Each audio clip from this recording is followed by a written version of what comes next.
सर्व मंगल मांगले शिवे सर्वार्थ साधिके शरण्ये त्र्यंबके गौरी नारायणी नमोस्तुते। जय माता दी।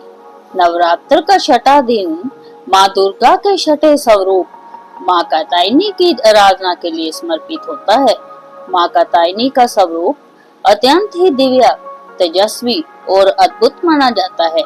इन्हें ब्रजभूमि की अधिष्ठात्री देवी भी कहा जाता है, क्योंकि गोपियों ने भगवान श्री कृष्ण को प्राप्त करने के लिए इनकी उपासना की थी। पौराणिक कथाओं के अनुसार महर्षि कात्यायन की कठोर तपस्या के फल स्वरूप माँ कात्यायनी प्रकट हुई थी। इस नाते इन्हें कात्यायनी नाम दिया गया। इनका स्वरूप स्वर्ण के समान चमकता हुआ है और ये 4 भुजाओं वाली है। इनके एक हाथ में तलवार, दूसरे में कमल पुष्प, तीसरा हाथ अभय मुद्रा में और चौथा वर्ध मुद्रा में होता है। माँ कात्यायनी का वाहन सिंह है, जो साहस का प्रतीक माना जाता है। नवरात्र में माता कात्यायनी की पूजा करने से साधक को आत्मबल और निर्भयता की प्राप्ति होती है। मान्यता है कि जो लोग विवाह में बाधाओं का सामना कर रहे होते हैं, उन्हें माँ कात्यायनी की उपासना अवश्य करनी चाहिए। इस दिन माँ कात्यायनी की पूजा करने के लिए सुबह जल्दी उठकर स्नान करें, साफ वस्त्र पहने, पूजा स्थल को शुद्ध करें और माता को पीले रंग के वस्त्र, फूल, अक्षत, रोली, कुमकुम आदि अर्पित करें और माँ को शहद से बनी खीर का भोग लगाएं। धार्मिक मान्यताओं के अनुसार नवरात्र के छठे दिन हरा रंग धारण करना बेहद शुभ माना जाता है।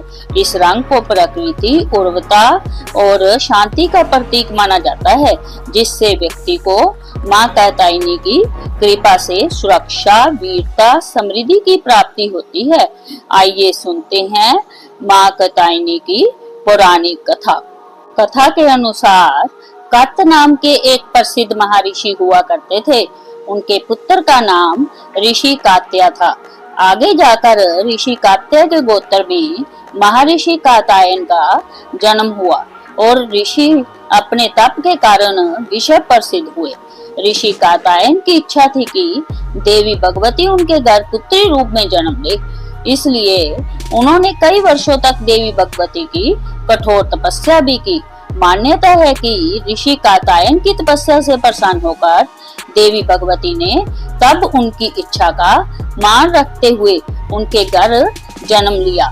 ऋषि कात्यायन की पुत्री होने के कारण ही देवी भगवती देवी कात्यायनी कहलाई। महर्षि कात्यायन ने बड़े प्रेम से देवी कात्यायनी का पालन पोषण किया। कुछ समय बाद पृथ्वी पर दुराचारी महिषासुर का उपद्रव सारी सीमाएं लांघ रहा था।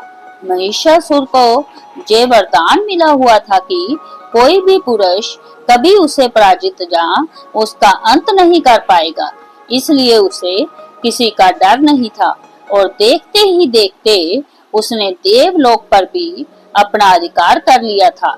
तब भगवान विष्णु, प्रजापति, ब्रह्मा और देव अधिदेव महादेव ने उसका विनाश करने के लिए अपने अपने तेज से एक देवी को उत्पन्न किया। मान्यता है कि महर्षि कात्यायन ने ही इस देवी की सबसे पहले विधि पूर्वक पूजा की थी। देवी कात्यायनी के इस स्वरूप ने महिषासुर का वध किया। महिषासुर का अंत करने के कारण देवी को महिषासुर मर्दनी के नाम से भी जाना जाने लगा। जय माता दी।